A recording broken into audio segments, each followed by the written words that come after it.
Stealth games. Thank you. Thank you for letting me live out my wildest fantasies of being a camouflage soldier, sneaking through enemy territory, picking off guards in the dead of night, using my night vision. Thank you for letting me be a cold, heartless killer who blends in with the shadows, only to pop out to slice someone's throat and then disappear again. Thank you from the bottom of my heart.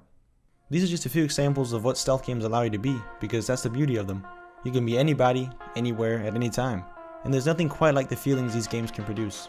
You feel invincible yet invisible, deadly yet silent, feared yet very much respected. But most importantly, you feel badass. Target down.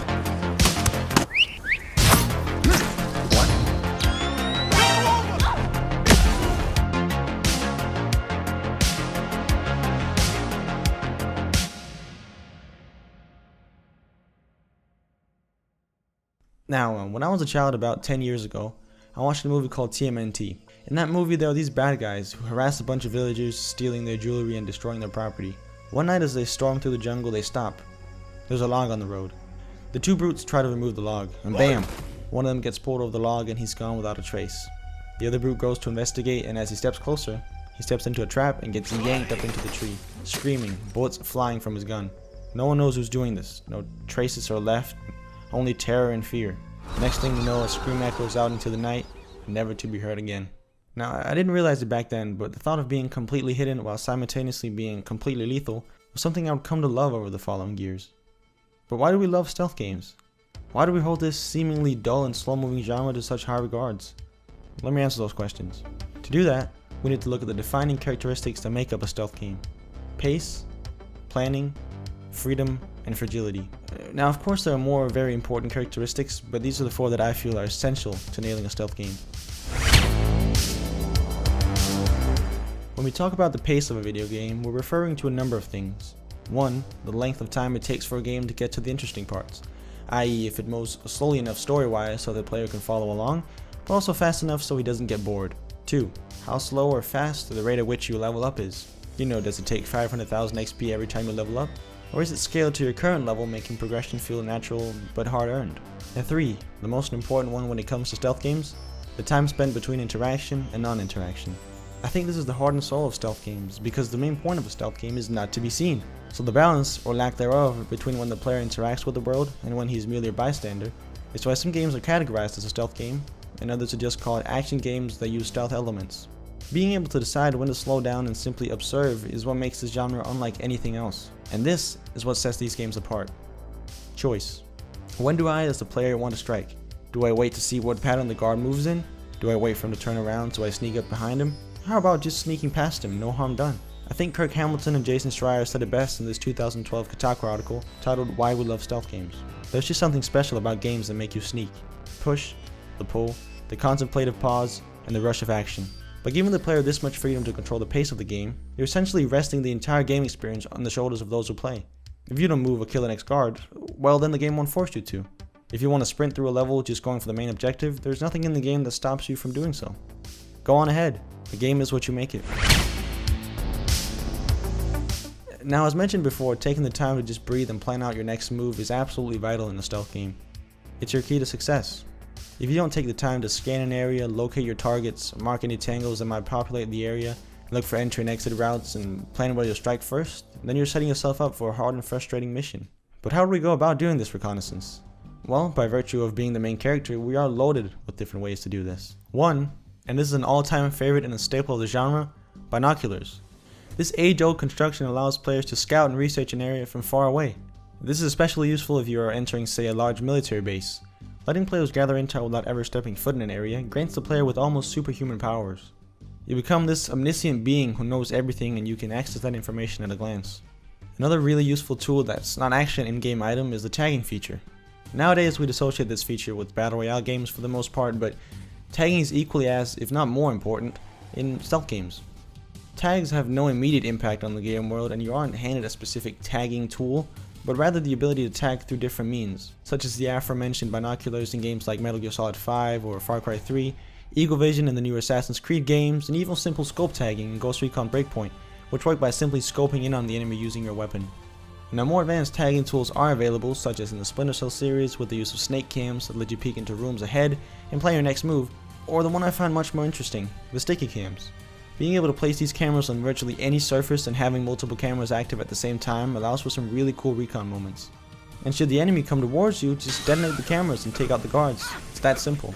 These tools that help you gather information and make an informed and well thought out plan are absolutely essential to a good and enjoyable stealth game.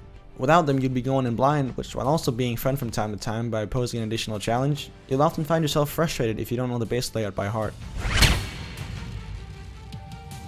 Now, when I say the word freedom to you, what do you associate it with? In the gaming world, of course. Gun variety? Character customization? What about a huge open world or meaningful dialogue options? If you said any of those, well, you'd be absolutely right, but these don't apply to stealth games. As we've already established, stealth games are just a different breed, and as such, the definition of freedom is quite different in a stealth game. It's no longer about the massive open world that takes hours to traverse, or being able to customize the pubic hair your character has, because all that is ultimately pointless if the way you interact with the world is still linear. So what is freedom from a stealth game's perspective? Well, stealth games are all about giving the player the feeling of authorship, letting the method and route to complete a level be 100% up to the player. And to do that, you have to create options that enable the player to complete a given object in any number of ways. Take Hitman's approach to this. In Hitman, you're dropped into a level, you're then given one or more targets to eliminate, and your method of choice is completely up to you. Do you want to fiddle with the ejector seat and send your target flying into space? Maybe you want to take him out as he's using the radio. Perhaps you're more of a drop stuff on your enemies type, and then just drop the spotlight on him. How about just straight up poisoning him and then drowning him in the bathroom? All of these choices are presented by meticulously placing cues throughout a level.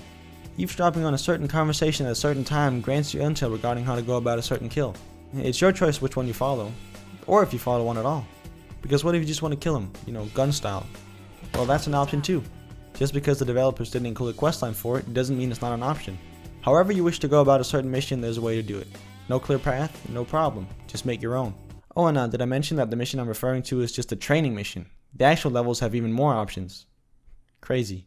Hitman's implementation of player choice and player freedom is one of the best examples of what stealth games should strive for, giving the player essentially endless ways to go about a mission. But one thing I'd like to see improved in the future is freedom of entry. Correct me if I'm wrong, but I don't see many games with this feature. The ability for your entry point to make a significant difference in how a mission plays out is a really cool feature that a lot of stealth games either neglect or don't know how to implement. Now, I'm no game designer, so I won't try to come up with a solution or a clever way to implement freedom of entry, but I can provide a rough draft to give you an idea of what I'm talking about. Say we have this base right here. Objective is to take someone out in the control room right in the middle. We could enter from the left side, which would allow us to take out the servers so the surveillance would be shut off. This would, however, immediately alert guards, making it harder to access our objective. Alternatively, we could enter from the vent on the right side. This area is fairly unguarded since it's the restroom area. This would allow us to move towards our objective without much trouble, but without the added benefit of a disabled surveillance system.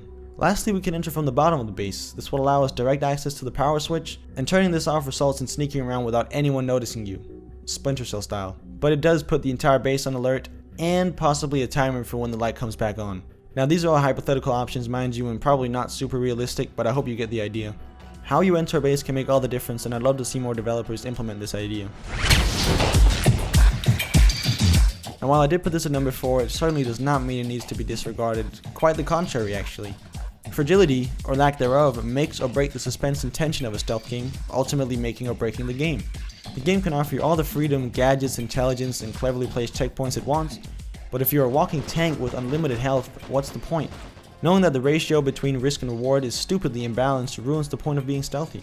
Stealth games are arguably the type of genre where a balanced risk and reward system matters the most, making the player aware that 1 or 2 wrong moves could result in the entire compound knowing your location and trying to kill you. Also making the player aware that once that happens, they won't be more than 3 or 4 bullets away from a restart. All this is why stealth games are both so stressful and so satisfying. For example, Kevin Wong, who's a writer for Gamasutra, makes an excellent point in his article about stealth game design. Levels must be designed around the movement of guards and players through space. They must permit the guards enough space to threaten a significant portion of the level, as well as enforce deliberate and strategic movement through space on terms of the player. And I think Kevin is absolutely right.